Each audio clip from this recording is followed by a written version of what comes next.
140 километров от края и до края. Самая южная точка Башкортостана. За горизонтом уже Оренбургская область. Речь о Зианчуринском районе. Земля с богатой историей, красивой, иногда непредсказуемой природой. Как здесь живется и работается, узнаем вместе с руководителем района. Обычный будний день, без галстуков, но с характером. Доброе утро. Наверное, как обстановка, как дела? Утренний обзвон, как чашка кофе, ежедневный ритуал. Глава работает как единый информационный центр, полиция, скорая, сельские поселения. Сегодня без происшествий. А значит, можно спокойно начинать оперативку. На повестке ямочный ремонт, безопасность в празднике, посевная. Все как у всех. Снова рабочий кабинет. Встреча с ветераном СВО. Участник программы «Герои Башкортостана» приходит к наставнику постоянно. Кабинет, махсус киімдер бойынша родар жоқтыр бүгінде. Жоқ, бүгінде біз шатпыз. Берілген заказлар уже қабыл етілді. Әдір мына неден келіп етсек бізге шул нелер. Зимний алдық ебет әдір. Зимний формалар хәбмәдігілі еті. Улақтан зор рахмет едіге. Түрлі вақытлар болады. Зимний тышталы керек. Шундай вақыттарда бізге бик ярап қалды. У вас рабочий день во сколько начинается? 7:30. Каждый день? Каждый день. Ну, прошла только половина дня. Наверное, на вторую половину дня у вас тоже есть планы. Конечно. Начало недели только очень много встреч, очень много оперативных совещаний еще будет. И выезды, конечно. Мы не стали отставать. Благо Дамин Юланов разрешил покататься с ним в машине. Вы пригласили в поездку по району, и мы едем без водителя. Почему? Ну, нравится мне рулить, нравится мне спокойно, самому, как хочу, наверное, именно ездить вообще по району. Когда дальние расстояния или плохие погодные условия, я, конечно, всегда беру водителя. А так вот, такие хорошие погодные условия, стараюсь сам ездить. По пути могу заехать в любой родник, умыться, воду попить там. Или могу, если по пути к своим родителям заехать, узнать, как у них дела там, ну, допустим, во время обеда, если попаду. Глава похвастался. У нас есть свой конкурс родников. Уже 100 благоустроено. Предлагаю заехать на любой. Не отказал. Источник в деревне Нижний Муйнак привели в порядок раньше конкурса. Но какая разница? Вода все равно вкусная, еще и с минералами.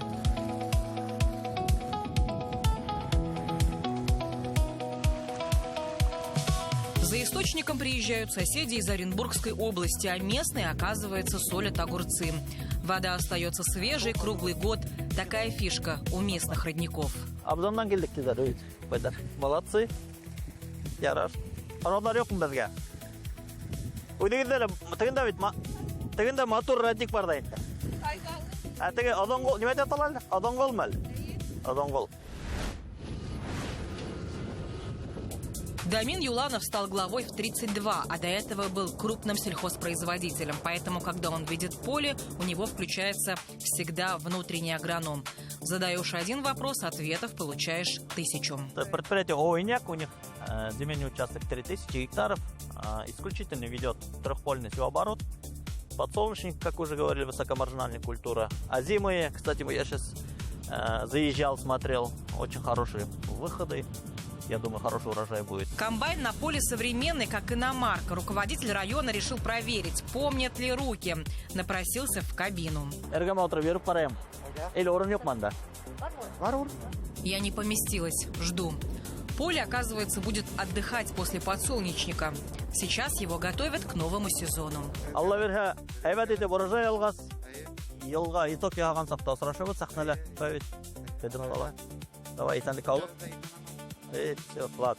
Оказывается, он останавливается всегда у каждого поля и рабочего.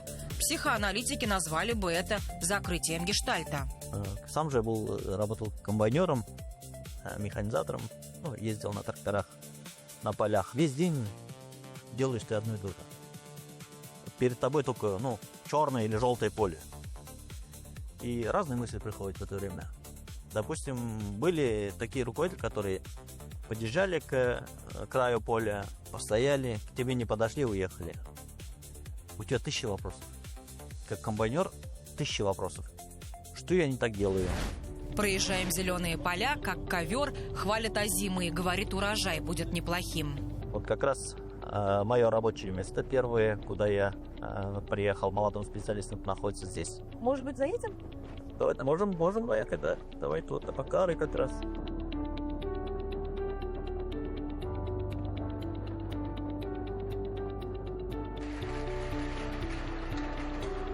О, это склад зерна. Абзы меня помнит, наверное, как я молодец. Абзы помните, Дамин Маратович? Конечно, помню. Здесь работал он. Совсем молодый специалист приехал. Каким он специалистом был? Хороший, почему? Хороший. Агай засмущался. Все-таки вопросы в лоб про специалиста Дамина отвечать перед руководителем района.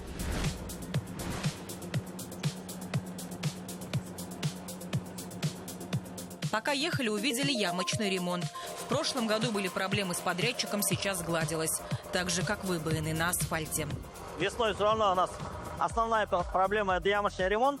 Видите, филиал Башкиравтодора сегодняшний день работает. Тоже это важно. Вовремя успеть, главное. Как вообще дела обстоят с ямами в Зеленчуринском районе? Я не скрываю. Дороги, конечно, не совсем в хорошем состоянии. Хочется, чтобы быстрее они ремонтировались, быстрее восстанавливались. А если так взять, на этот год только очень большой ремонт у нас запланирован. Надеюсь, все будет хорошо. Едет школьный автобус. Попросила, давайте остановим. Что водитель скажет про дороги?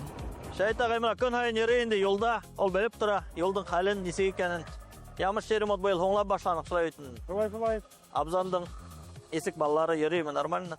Балалар нормально йөрөй.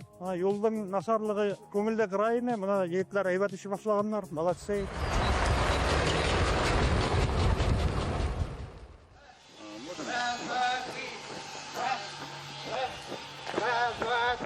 Доехали до Алых Парусов. Детский лагерь принимает детей из соседних областей. Известен брендовыми мероприятиями и учебными сборами.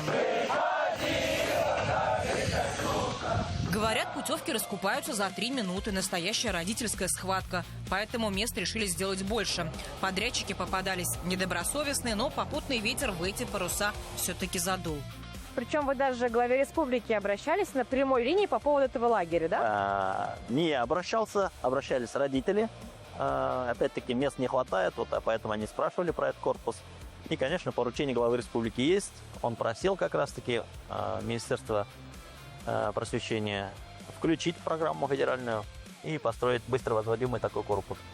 Поручение выполняется, видим, поэтому здорово. Но, конечно, мы не скрываем, что объект непростой. Пришлось зимнее время работать здесь, потому что все прекрасно понимаете, что уже с 1 июня мы должны принимать детей и, соответственно, двигаться дальше.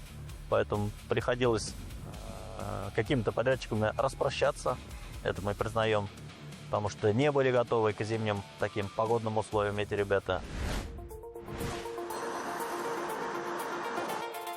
По дороге в Исенгулово остановились у кафе. Придорожный общепит. Скоро будут запускаться. Помогли местные власти, субсидировали часть затрат. Такое не больно дорогое и доступное место для питания. Вот как раз-таки об этом разговор. И название же мы назвали, да, столовые. Да, именно такой формат мы решили здесь запустить, потому что очень у нас проезжая часть, очень много гостей проезжают через наше село, как бы наш район.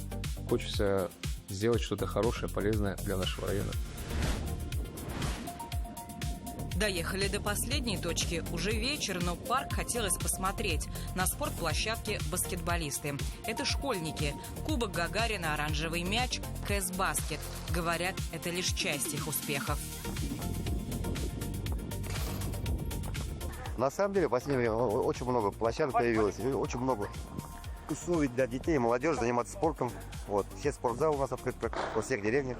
Хорошие успехи вот это вот радует. И когда они вот занимаются, реально им охота помогать, их поддержать. Вот в этом году они 2 школы, и 1-я, и 3-я просили ремонтные работы в спортивных залах своих. Тоже деньги предусмотрели. В ближайшее время будем тоже делать. Сделаем. Деревья каждый год сажаем. Вы видите, где-то растет.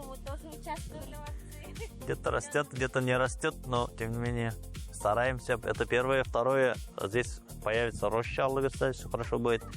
И сосновый бор некий такой. Хотим там пешеходную зону, прогулочную зону, мангальную зону даже. Давид Маратович, финальная точка на сегодня. Я хотела с вами провести блиц-опрос. Вам нужно будет ответить на несколько вопросов, используя всего лишь пару фраз. Согласны? Готовы? Место силы для вас в Зианчуринском районе. Это моя родная деревня Мазитово, родной дом. Какими качествами должен обладать человек, занимающий вашу должность? Ответственность. Быть ответственным. На какое время у вас настроен будильник в будний день? 6:00. Каждый день? Каждый день. И в выходные тоже. С какими же вопросами чаще всего к вам обращаются жители? Жилищно-коммунальное хозяйство, дорожное хозяйство. И в целом жилищно-бытовые. За что чаще всего вас благодарят жители? За благоустройство, за чистоту, за ту работу, которую все вместе делаем для создания комфортных условий для жизни граждан. Ну и пожелания для вашего района и для жителей? Конечно, мы все ждем победу, чтобы быстрее наши ребята вернулись.